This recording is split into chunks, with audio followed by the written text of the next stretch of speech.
Boa noite, meus irmãos. Nós vamos iniciar nosso estudo bíblico. Antes, porém, vamos orar ao nosso Deus. Bondoso Pai, agradecemos-te essa hora boa de estudo da Tua Santa Escritura. Louvamos-te, ó Deus, pela semana que o Senhor tem nos concedido, pelos livramentos, e o privilégio imenso de estarmos reunidos novamente em Teu santo nome. Que Tu possas, ó Deus, com misericórdia, com graça, com providência, falar poderosamente aos nossos corações. É no nome de Cristo que oramos. Amém. Nós vamos abrir o texto bíblico, livro de Atos dos Apóstolos, no capítulo 17. Verso 1 até o verso 15. Atos dos Apóstolos,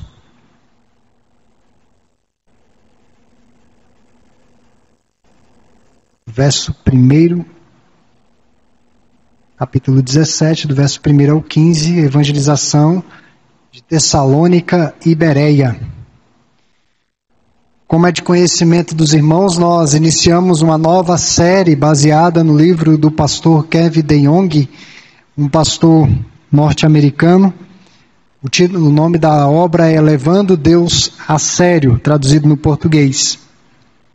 Inicialmente nós falamos à luz do Salmo 119, vimos sobre o amor pela palavra de Deus expresso em poesia pelo escritor bíblico, e estamos abordando sobre o que crer em relação à Bíblia.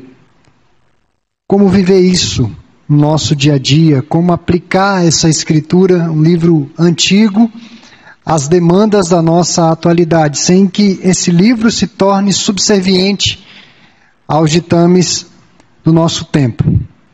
E hoje nós falaremos sobre a necessidade da palavra de Deus ter o veredito final. Quem tem a última palavra é a Escritura. É sobre isso que nós vamos falar hoje à noite. Procederemos à leitura, Atos 17, do verso 1 ao 15, que nos diz assim: Tendo passado por Anfípolis e Apolônia, chegaram a Tessalônica, onde havia uma sinagoga de judeus. Paulo, segundo seu costume, foi procurá-los e por 3 sábados arrazoou com eles acerca das Escrituras, expondo e demonstrando ter sido necessário que o Cristo padecesse e ressurgisse dentre os mortos, e este dizia a ele: é o Cristo Jesus que eu vos anuncio. O Evangelho. Alguns deles foram persuadidos e unidos a Paulo e Silas, bem como numerosa multidão de gregos, piedosos, e muitas distintas mulheres. Os judeus, porém, movidos de inveja, trazendo consigo alguns homens maus dentre a malandragem, ajuntando a turba, alvoroçaram a cidade e, assaltando a casa de Jason, procuravam trazê-los para o meio do povo. Porém, não os encontrando, arrastaram Jason e alguns irmãos perante as autoridades, clamando: estes que têm transtornado o mundo chegaram também aqui, os quais Jason hospedou. Todos estes procedem contra os decretos de César, afirmando ser Jesus outro rei.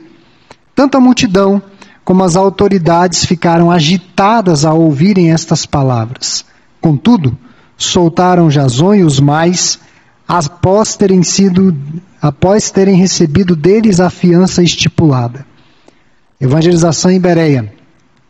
E logo durante a noite, os irmãos enviaram Paulo e Silas para Bereia. Ali chegados, dirigiam-se à sinagoga dos judeus. Ora, estes de Bereia eram mais nobres que os de Tessalônica. Por qual razão? Porque receberam a palavra com toda a avidez, examinando as Escrituras todos os dias, para ver se as coisas eram de fato assim. Com isso, muitos deles creram, mulheres gregas de alta posição e não poucos homens. Mas logo que os judeus de Tessalônica souberam que a palavra de Deus era anunciada por Paulo também em Bereia, que distava cerca de 70 quilômetros uma cidade da outra, foram lá excitar e perturbar o povo. Então, os irmãos promoveram sem detença a partida de Paulo para os lados do mar. Porém, Silas e Timóteo continuaram ali. Os responsáveis por Paulo levaram-no até Atenas e regressaram, trazendo ordem a Silas e Timóteo para que o mais depressa possível fossem ter com ele. Quero pedir para os irmãos da junta darem uma reduzida aqui no ar, podem colocar no 1, que até eu estou sentindo frio aqui, se possível, por favor. E o barulho também acaba nos atrapalhando. Meus irmãos, percebemos claramente que existem aqui algumas semelhanças entre a evangelização de Tessalônica e Bereia. Os trabalhos evangelísticos, o texto bíblico é claro em relação a isso, verso 1 e verso 10, os trabalhos evangelísticos foram deflagrados, iniciados num contexto de sinagoga. Ao chegar nessas cidades, Paulo, juntamente com os seus companheiros ou seus amigos de viagem, que essa palavra companheiro está meio complicado de se usar, mas Paulo, juntamente com os evangelistas que o acompanhavam, foi diretamente para a sinagoga e ali propalava, anunciava os desígnios de Deus. Então, os trabalhos evangelísticos iniciados em sinagoga. A palavra de Deus foi proclamada e examinada com o uso da razão e da persuasão. Esses homens leram as Escrituras, esses homens expuseram as Escrituras e, de certa forma, pregaram uma fé inteligível, não uma fé meramente mística, fundamentada em sinais e prodígios, mas uma fé fundamentada na Escritura. A reação geral seguiu a ordem da controvérsia, pois algumas pessoas creram, verso 4 e verso 12, obviamente, com a pregação da palavra, algumas pessoas logo, e as ovelhas do Senhor ouviram a voz do Senhor, enquanto outros odiaram essa palavra, verso 5 e verso 13. O mesmo fenômeno acontece nas duas cidades. Obrigado, meu irmão. Agora, até a melhorada, né, rapaz, né?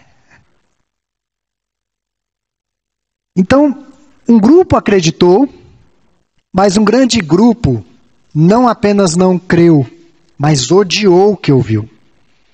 Aqui nós temos uma lição, já nessa introdução do nosso estudo. Nós temos uma lição muito importante. Não existe zona de neutralidade em relação ao Evangelho do Senhor. Ou se ama a Cristo, ou se odeia a Cristo. O próprio Senhor Jesus disse que aquele que com ele não ajunta, espalha. Não existe zona de neutralidade. Não existe esse negócio de simpáticos ou amigos do Evangelho. Ou se ama o Evangelho, ou se odeia o Evangelho. Então, isso nós vemos já em ambas as cidades. Mas esses dois empreendimentos missionários de Paulo não são semelhantes em tudo. E, na verdade, Lucas aqui, o doutor Lucas, quer fazer um contraste entre Tessalônica e Bereia, embora existam algumas semelhanças na metodologia de evangelização. Mas ele claramente quer fazer um contraste sobre os resultados da pregação da palavra de Deus nessas cidades. Então, a primeira cidade que nós vamos falar é Tessalônica, os teatrais.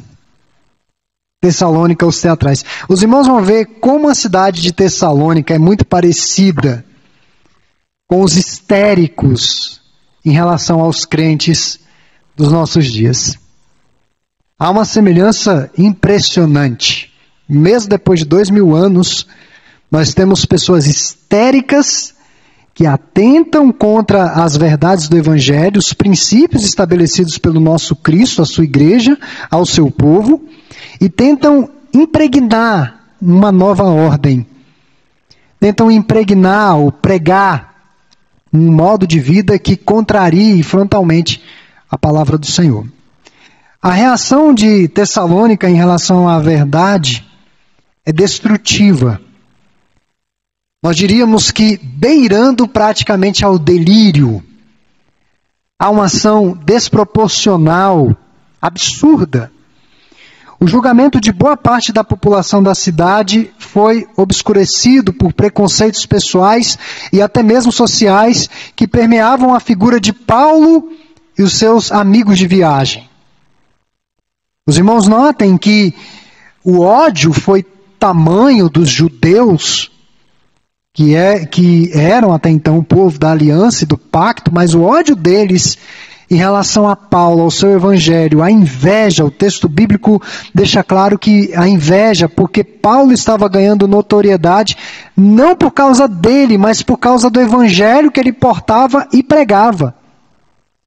O texto bíblico faz questão de dizer que os judeus se associaram ao que existia de pior,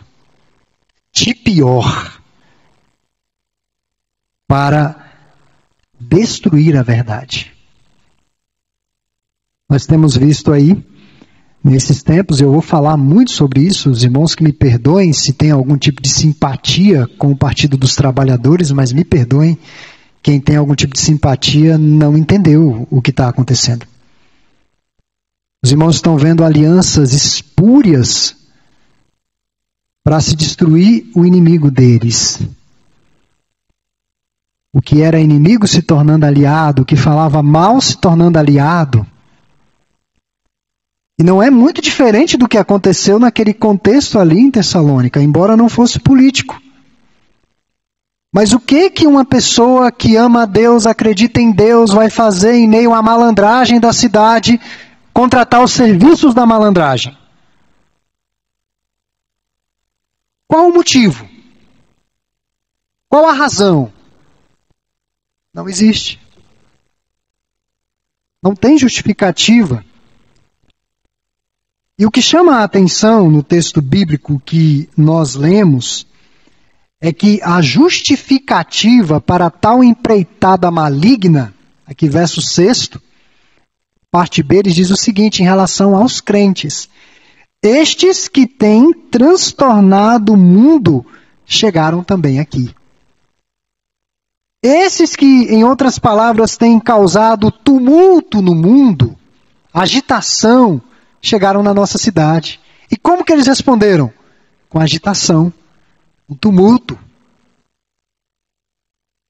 Meus irmãos, é mal comparando aqueles que falam de tolerância, mas que não aceitam os princípios cristãos, mas que não respeitam os princípios cristãos. Usa-se a palavra de tolerância para aquilo que eles acreditam. Mas quando entra a fé é ridicularizada, a fé é colocada em xeque, a fé deve ser submetida.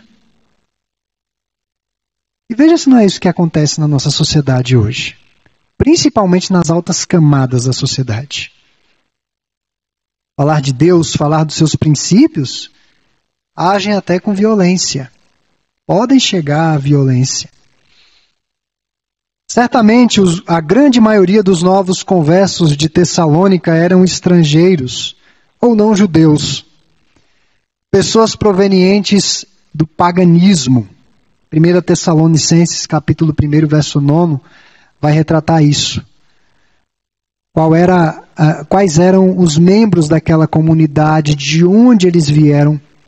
Os judeus daquela região rejeitaram a mensagem por causa da figura de Paulo, porque foi Paulo quem pregou, um ex-judeu fanático que se tornara um judeu cristão, absolutamente dedicado a Cristo. E meus irmãos, e não é assim que funciona hoje? Muitas pessoas rejeitam e têm rejeitado e ainda rejeitarão a palavra de Deus por causa de uma liturgia, porque o culto foi muito barulhento, ou porque o culto foi muito parado. A pessoa nem é crente, está dando opinião em liturgia. Ela nem é crente. Pessoas rejeitarão a palavra de Deus pelo tamanho da igreja. Ah, essa igreja é muito pequena. Ah, essa igreja é muito grande. Essa igreja só tem gente metida. Essa igreja só tem gente pobre. Muitas pessoas rejeitam o evangelho por causa da igreja.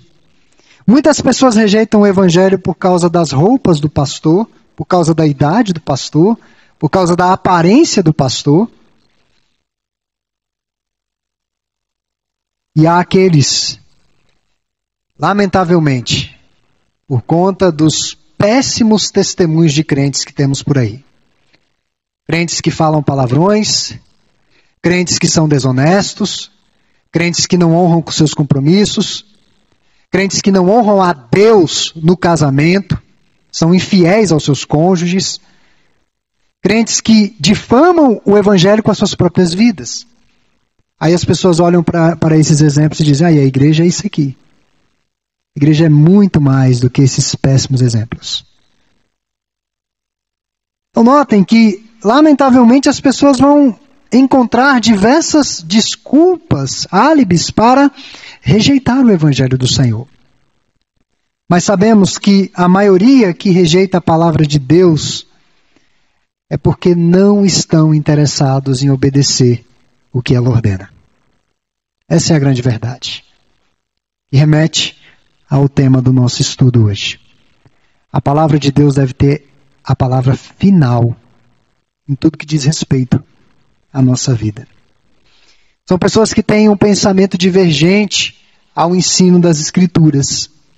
E às vezes até dentro da igreja encontramos pessoas assim, que questionam os preceitos de Deus. Eu, quando tenho a oportunidade de falar aos jovens, eu digo, olha, o sexo antes do casamento é pecado, não deixou de ser. Homossexualidade é pecado, não deixou de ser. Então, vão adequando a palavra de Deus, vão questionando, vão colocando em xeque o ensino das Escrituras Sagradas. Mas, meus irmãos, a rejeição, a meu modo de ver, não é por causa do estilo do pastor, do estilo da igreja, é porque odeiam a Cristo. Como eu disse no início, ou se ama a Cristo, ou se odeia ao Senhor. Vivem conforme os modismos e os ditames do momento. É o orgulho e o preconceito pessoal. Não gostam das pessoas que falam da Bíblia. Não gostam de pregações que às vezes chamam na regulagem e elas são necessárias. Porque nós ainda não somos santos plenamente. Somos santos, mas estamos na jornada, vacilamos, pecamos. Precisamos ser exortados e trazidos de volta ao trilho que vai nos conduzir à vida eterna. Eu achei interessante uma ilustração que o Kevin DeYoung faz nesse capítulo sobre as Escrituras terem a palavra final. Ele compara os crentes que obedecem à palavra de Deus parcialmente a trens que precisam subir uma colina, um monte, mas não sobem sobre os trilhos. Vai ser inviável essa subida? Esse trem não vai avançar, a vida não vai progredir e não vai ser utilizada da maneira como deveria ser, como foi planejada pelo Senhor. A palavra de Deus são esses trilhos que vão nos conduzindo nessa jornada. E pode ter colina, podem ter vales, pode estar chovendo. Lembro às vezes que eu andei de metrô, já faz um tempo que eu não ando. Mesmo numa chuva muito pesada, se havia energia, o metrô continuava circulando numa velocidade reduzida. Mas continuava circulando sobre os trilhos. Então, essa lei do Senhor é o que temos de arrimo, de segurança na nossa jornada. Então, essas pessoas são incoerentes. Os tessalonicenses se queixando que os cristãos transtornavam o mundo e reúnem uma multidão, colocam uma cidade inteira em alvoroço, arrastam um homem da sua casa, o Jason, o retiram da sua casa, não conseguem enxergar as próprias inconsistências. E é assim que acontece, irmãos. É dessa forma que a nossa sociedade, lamentavelmente, tem andado na direção desses exageros, desses excessos. Nós vamos entrar num momento, aliás, já estamos vivenciando esse ar da política nacional, e as pessoas brigam, as pessoas se digladiam por causa de políticos, rompem laços familiares, desejam que o adversário morra de uma forma muito trágica. Isso não é ser um cristão. Então nós não devemos responder à violência com a violência. Obviamente que temos valores cristãos que têm de ser preservados em meio a essa feira, a essa Babel de concepções e visões de mundo. Então, aquelas pessoas estavam cegas para os próprios delitos e pecados, um peso e duas medidas.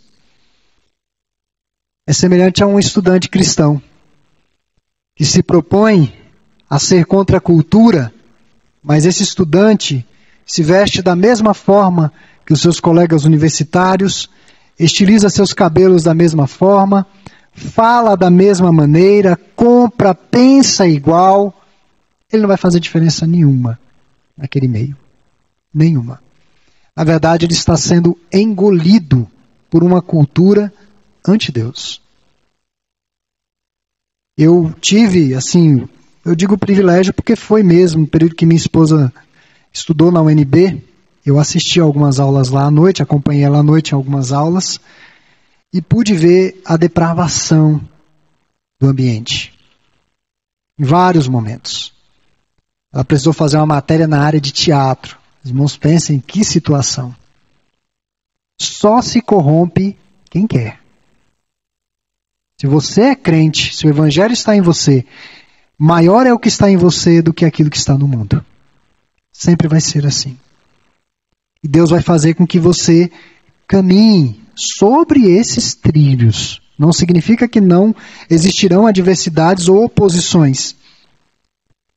Então, quando as pessoas estão cegas em relação às suas próprias contradições, passam a atacar as outras.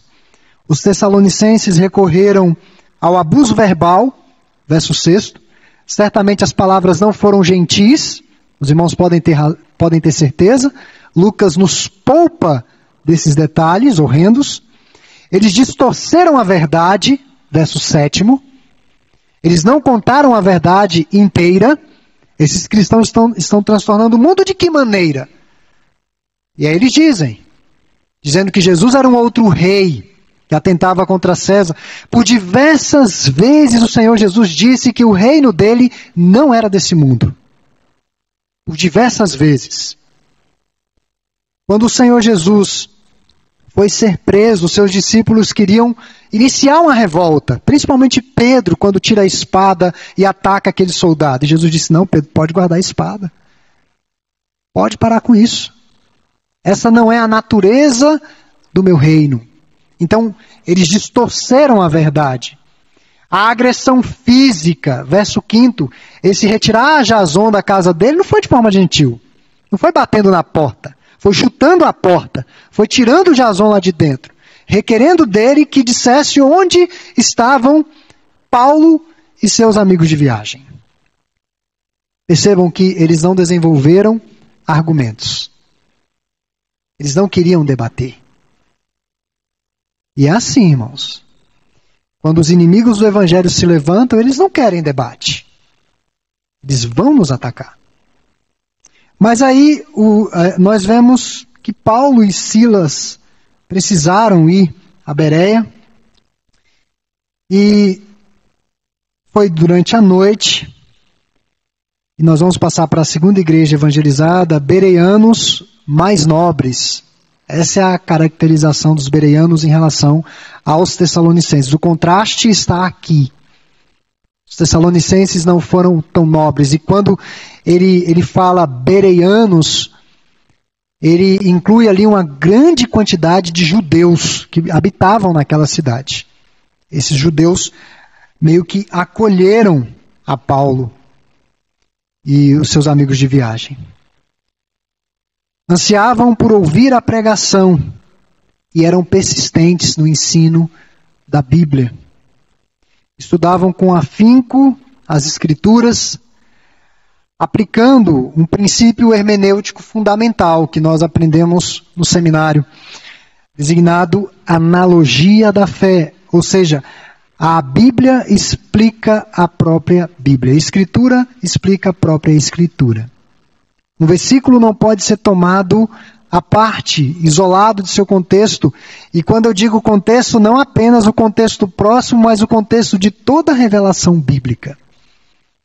E os bereanos tinham essa habilidade, eles estavam ouvindo a palavra pregada por Paulo e consultando as Escrituras para ver se as coisas eram assim. Lendo as Escrituras, pesquisando nas Escrituras, diretamente na fonte. Alguns irmãos às vezes se confundem. Tem aquelas Bíblias de estudo, não tem problema tê-las, estudar por elas, mas dizem, pastor, está na Bíblia. Quando você vai olhar, o irmão está se referindo à nota de rodapé. Aí não, né?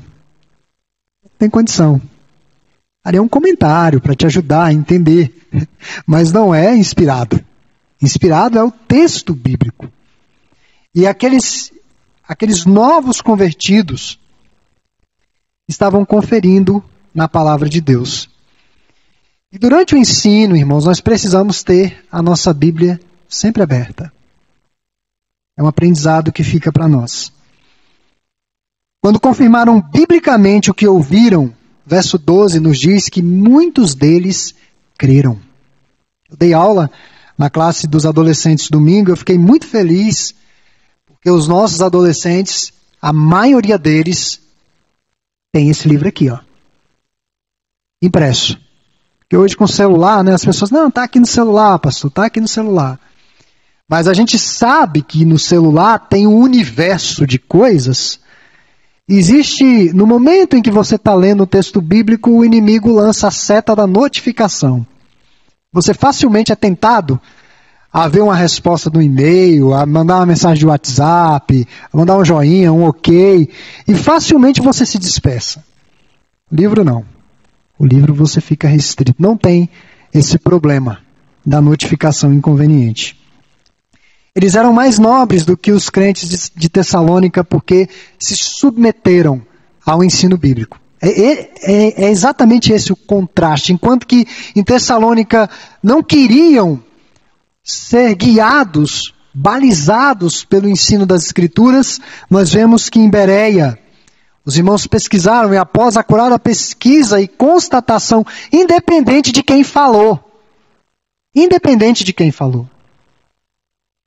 Às vezes nós temos algumas dificuldades, seja com o pregador, seja com o português do pregador, seja com a forma como o pregador fala, grita demais, fala baixo demais, é monotônico, aí começa aquelas coisas, né? Mas não importa de quem venha. Se está na Bíblia, é palavra de Deus.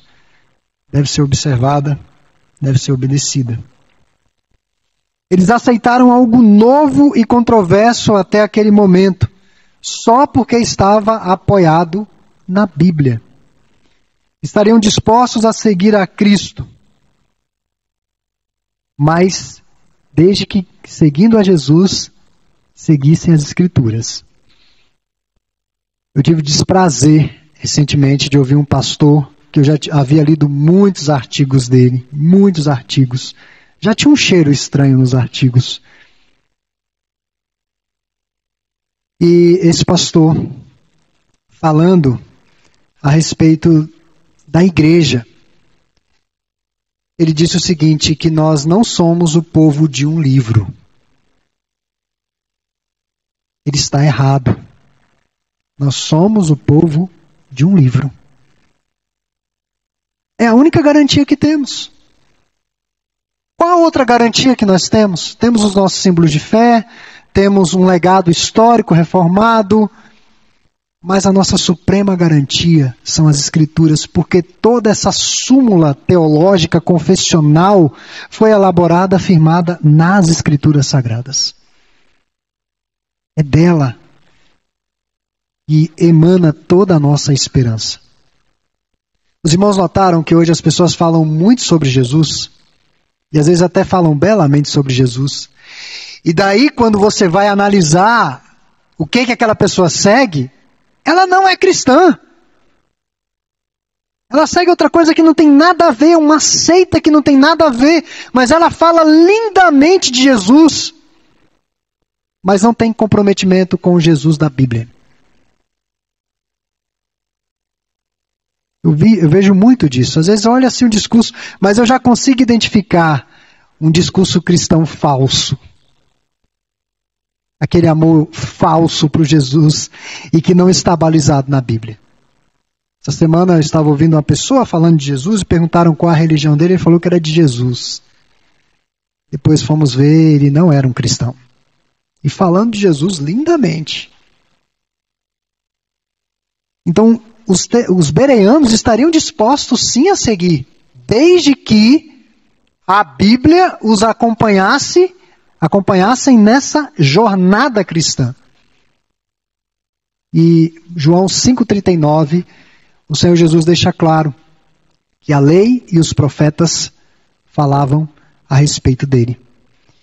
Antes disso ele diz, examinais as escrituras e fazeis bem, porque a lei e os profetas falam a respeito de mim. Apontam para mim. Meus irmãos, nas nossas considerações finais, nós aprendemos hoje sobre a reação à pregação em duas cidades. Houve semelhanças na metodologia de evangelização. O grande diferencial foi como a população respondeu à pregação do apóstolo Paulo. Tessalônica, com tumulto, prática incoerente com seu discurso. Porque o fundamento para o tumulto é que os discípulos estavam causando tumulto. Bereia, por outro lado, fez um exame acurado das Escrituras com o objetivo de obedecer, de se submeter ao ensino bíblico.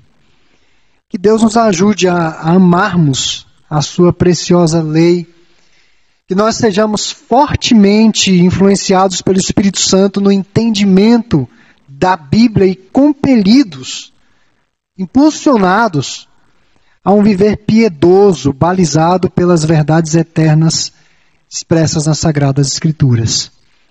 Isso deve ser o nosso desejo essa noite. Isso deve fazer parte das nossas orações essa noite também. Que Deus nos ajude.